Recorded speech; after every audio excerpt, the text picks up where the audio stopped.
You have to see this viral student paper from the University of Oklahoma. A professor was actually put on leave just because he failed this paper. The university statement says that the professor violated the students' First Amendment rights.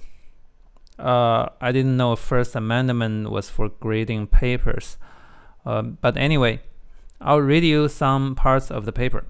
It's a response paper to an article about peer pressure on LGBT students. It's a psychology class, so you're supposed to write about, psychology. But here's what she wrote. The article discussed peers using teasing as a way to enforce gender norms. I do not necessarily see this as a problem. God made male and female and made us differently from each other on purpose.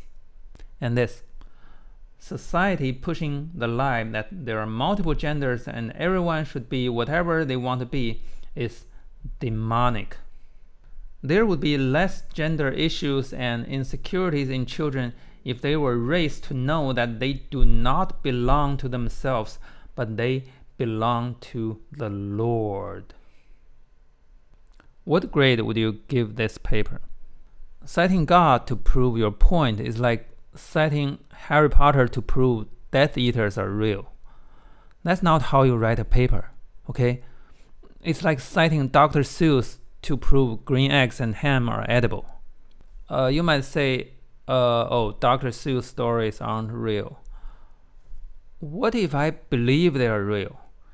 That's my religious freedom. You're talking about my faith. You give me one reason the Bible is more empirically true than the cat in the hat. Okay, should students just all start citing whatever the heck they want and expecting a passing grade? Can you imagine how easy it is to get a degree?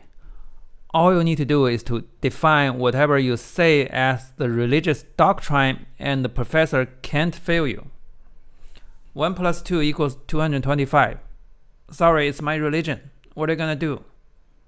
My First freaking Amendment.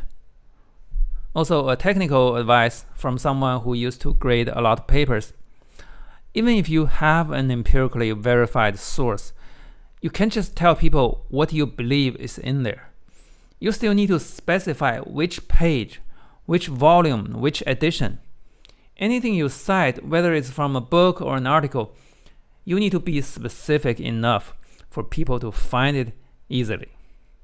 You can't just be like, I know this book that vaguely said something like that, but I'm not sure where exactly.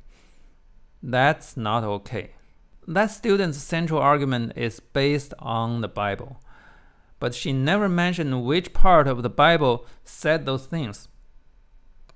In fact, I doubt even a book as fictional as the Bible would include those lines. They're way too ridiculous. She basically invented a bunch of things and attributed them to God.